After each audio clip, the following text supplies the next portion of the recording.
अस्सलाम वालेकुम दोस्तों, आज हम पढ़ेंगे Newton second law of motion. Newton के सेकंड लॉ ऑफ मोशन में न्यूटन ने डिफ़ाइन किया था कि जो ऑब्जेक्ट है, अगर कोई एक ऑब्जेक्ट है और जिसका मास जो है वो m है और उस पर एक फ़ोर्स लग रही है और वो फोर्स की वजह से वो ऑब्जेक्ट मूवमेंट उस ऑब्जेक्ट ने शुरू कर दी, तो उस ऑब्जेक्ट का मास वही रहेगा, लेकिन उस ऑब्जेक्ट में with the passage of time initial velocity से चलेगा और किसी फाइनल वेलोसिटी पे पहुंच जाएगा। क्योंकि टाइम का फैक्टर भी यहाँ इन्वॉल्व हो जाएगा, तो हमें पता है the rate of change of the displacement with respect to time is called velocity. But as यहाँ पे वेलोसिटी का फैक्टर आ जाएगा तो फिर वेलोसिटी कंटिन्यूसली चेंज हो रही है with the interval of the time. तो यहाँ पर हम डिफाइन करेंगे कि ये टाइम है, लेकिन एक्चुअल चेंज इन वेलोसिटी हो रहा है विद रिस्पेक्ट टू टाइम। तो अब हम डिफाइन करेंगे कि एक्सेलरेशन क्या है, चेंज इन वेलोसिटी है पर यूनिट टाइम। ये बेसिक कॉन्सेप्ट हैं। अगर आपको ये दो कॉन्सेप्ट समझ में आ गए हैं कि वेलोसिटी क्या है और एक्सेलरेशन क्या है, तो आप वेलोसिटी और एक्सेलरेशन की बेस पर क्लासिकल मैकेनिक्स के ईच एंड एवरी कॉन्सेप्ट को बहुत डिटेल में बहुत समझ सकते हैं। तो क्लासिकल मैकेनिक्स की बुनियाद जो रखी थी वो लॉस ऑफ मोशन पर है, और न्यूटन ने जो सेकंड लॉ ऑफ मोशन बताया था, न्यूटन के मुताबिक द लॉ ऑफ एक्सेलरेशन है। This is basically the law of acceleration. Newton का ये लॉ ऑफ एक्सेलरेशन क्यों कहलाता है?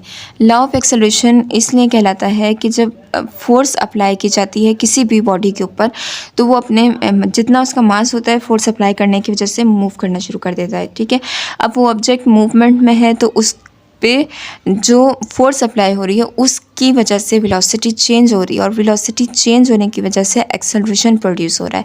मतलब हम ये कह सकते हैं कि when a force applied on a body an acceleration in the direction of force is produced in a body.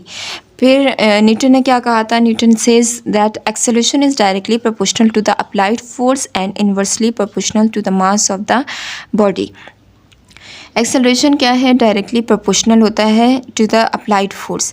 जितनी ज़्यादा फोर्स अप्लाई की जाएगी उतना ज़्यादा बॉडी जो है एक्सेलरेट करेगी। ठीक है, अगर एक लेट कंसीडर एक हैवी स्टोन है, रॉक से जो है स्लाइडिंग के बाद ज़मीन पे आ गिरा है। अब उस रॉक पीस को या उस स्टोन को हमने साइड पे करना है, स्लाइड करना है, तो फिर हम उसे स्लाइड करने के लिए क्या करेंगे? हम उस पर कोई क्रेन लेंगे, उसकी मदद से फोर्स लगाएंगे, फोर्स अप्लाई करेंगे। फोर्स अप्लाई करने के बाद वो ऑब्जेक्ट जो है अपनी जगह से मूव करेगा, यानी मूवमेंट की वजह से उसमें एक्सेलरेशन प्रोड्यूस होगा। तो एक्सेलरेशन क्या है? Acceleration is basically directly proportional होता है। The acceleration is directly proportional to the applied force and inversely proportional to the mass of the body. जितनी ज़्यादा फोर्स होगी उतना ज़्यादा एक्सेलरेशन होगा, और जितना ज़्यादा एक्सेलरेशन होगा वो डिफ़ाइन करेगा लॉ ऑफ इनर्शिया वाली बात है कि यहाँ पे मास ऑफ द बॉडी को डिफ़ाइन करेगा। इससे पहले वीडियो में मैंने आपको बताया है डिटेल में Newton first law of motion, और न्यूटन के फर्स्ट लॉ ऑफ मोशन को लॉ ऑफ इनर्शिया भी कहते हैं। तो जो लॉ ऑफ इनर्शिया है, इसमें जो एक्सेलरेशन या inertia of a body is actually the mass of the body है। जितना ज़्यादा मास ऑफ द बॉडी होगा उतना ज़्यादा इनर्शिया होगा, मतलब उतना ज़्यादा फोर्स लगेगी। तो यहाँ पे भी इसी तरह है, जो फोर्स अप्लाई हो रही है वो एक्सेलरेशन प्रोड्यूस कर रही है, लेकिन जितना भी एक्सेलरेशन प्रोड्यूस हो रहा है वो उतना ज़्यादा जितना बॉडी का मास है उतना ही एक्सेलरेशन प्रोड्यूस हो रहा है। तो ये हमारे पास न्यूटन का फर्स्ट लॉ के बाद हमने सेकंड लॉ भी डिटेल में पढ़ा। अब न्यूटन ने बताया था relation between the mass, acceleration and the force. ठीक है, यहाँ पर न्यूटन का जो सेकंड लॉ है इसको लॉ ऑफ एक्सेलरेशन भी कहते हैं। फर्स्ट लॉ को लॉ ऑफ इनर्शिया और सेकंड लॉ को लॉ ऑफ एक्सेलरेशन कहते हैं। तो हमारे पास मास है, एक्सेलरेशन है और फोर्स है। Let we have a mathematical derivation. Mathematically हम चीज़ों को रिलेट करते हैं इन क्लासिकल मैकेनिक्स। ठीक है, मैथमेटिकली हम चीज़ों को रिलेट करते हैं इन क्लासिकल मैकेनिक्स। तो हमारे पास है मैथमेटिकल डेरिवेशन। अब यहाँ पर है acceleration. Acceleration is directly proportional to the applied force and inversely proportional to the mass of the body. जितना ज़्यादा फोर्स अप्लाई होगी उतना ज़्यादा एक्सेलरेशन होगा, लेकिन ये एक्सेलरेशन उतना प्रोड्यूस होगा, उतने अमाउंट ऑफ एक्सेलरेशन होगी जितना ज़्यादा मास ऑफ द बॉडी होगा। ठीक है। तो acceleration is equals to constant force divided by mass. अब एक्सेलरेशन क्या है, ये कांस्टेंट है, और जब भी प्रोपोर्शनलिटी के साइन को रिमूव करते हैं तो फिर हम क्या डिफाइन करते हैं, कांस्टेंट। हमने इस कांस्टेंट को डिफाइन कर दिया, कांस्टेंट को रिप्लेस कर दिया विद के। तो एक्सेलरेशन इज इक्वल टू के एफ ओवर एम। अब एक्सेलरेशन के लिए हम डिफाइन करें कि कांस्टेंट है, इसको मॉडिफाई करते हैं, एक्सेलरेशन क्रॉस मल्टीप्लाई करके ऊपर आ जाएगा A M divided by F. Dimensional formula की तरफ जाते हैं। यहाँ पर mass of the object M L T की पावर -2, ये क्या है, डायमेंशनल फार्मूला है। यहाँ पर आगे चल के मैं इसको एक्सप्लेन करती हूँ, ठीक है।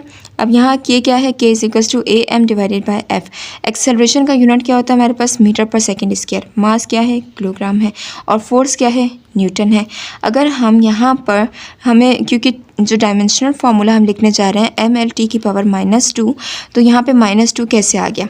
अब हमारे पास है ये मास, ठीक है। इस मास की जगह हमने क्या रखा, मीटर पर सेकंड स्क्वायर। ये एक्सेलरेशन का यूनिट है, मास का यूनिट किलोग्राम होता है और फोर्स का यूनिट न्यूटन होता है। तो यहाँ ये मीटर पर किलोग्राम हो जाएगा, और पर सेकंड क्योंकि ऑलरेडी डिवीजन में है तो हम इसे बेस में बटे में लिख लेते हैं, ठीक है। तो ये हमारे पास आ जाएगा मास पर किलोग्राम डिवाइडेड बाय न्यूटन पर सेकंड स्क्वायर। अगर हम इन टर्म्स को डिफाइन कर लें, न्यूटन खुद किसका यूनिट है, Newton is basically the unit of the force. Force का यूनिट जो होता है वो हमेशा फंडामेंटल है ये, ठीक है, न्यूटन ही है।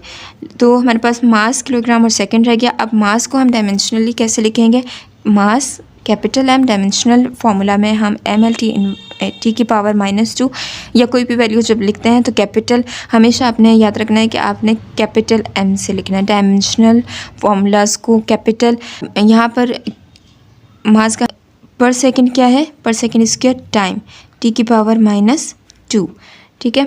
तो फोर्स किसके इक्वल है, ये है हमारे पास मीटर, ठीक है, मीटर पर सेकंड स्क्वायर एक्सेलरेशन से हमने डिफाइन किया। ये किलोग्राम है, ये मास से हमने डिफाइन किया, और ये फोर्स न्यूटन पर second square. T is the unit for time and Newton force का यूनिट है। तो मास के एक्सेलरेशन ये मीटर है, मीटर को हमने डिफाइन किस में करना है, एल से। एल से लेंथ का जो यूनिट होता है वो मीटर होता है, ठीक है। किलोग्राम क्या है, ये कैपिटल एम मास है, और टाइम पर एस स्क्वायर के लिए क्या लिखा, टी की पावर -2 लिखा। तो फोर्स किसके इक्वल है, force is equals to mass into acceleration. This is the fundamental mathematical equation for the Newton second law of motion या लॉ ऑफ एक्सेलरेशन। अब यहाँ पर एक क्वेश्चन रेज कर सकते हैं कि what is mean by 1 Newton. What is mean by 1 Newton. 1 Newton क्या है,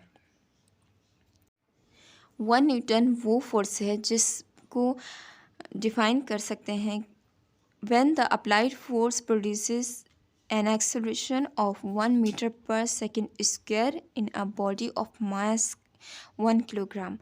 जब भी फोर्स अप्लाई की जाए एक ऐसे ऑब्जेक्ट पे जिसका मास होता है 1 किलोग्राम, तो वो ऑब्जेक्ट मूव कर जाता है। उस ऑब्जेक्ट की मूवमेंट से अगर वो ऑब्जेक्ट 1 मीटर पर सेकंड स्क्वायर का डिस्टेंस कवर कर ले with in interval of time, तो हम उसे कहेंगे कि उस ऑब्जेक्ट पर जो अप्लाइड फोर्स लगी वो 1 न्यूटन की थी, ठीक है। When force of 1 Newton applied on an object of mass of 1 kilogram, then it produces an acceleration of 1 meter per second square in the direction of the applied force. This is called the 1 Newton. Acceleration is the direction of force. This is called the 1 Newton. Acceleration in the direction of force. अब इस वक्त acceleration की direction कहाँ है, vector quantity है force, तो इसकी direction भी वही डायरेक्शन होगी जो कि फोर्स की डायरेक्शन होगी, यानी कि acceleration is in the direction of the force है, ठीक है। होप यहाँ तक समझ आ गया होगा। Newton third law of motion is also very important pillar of classical mechanics.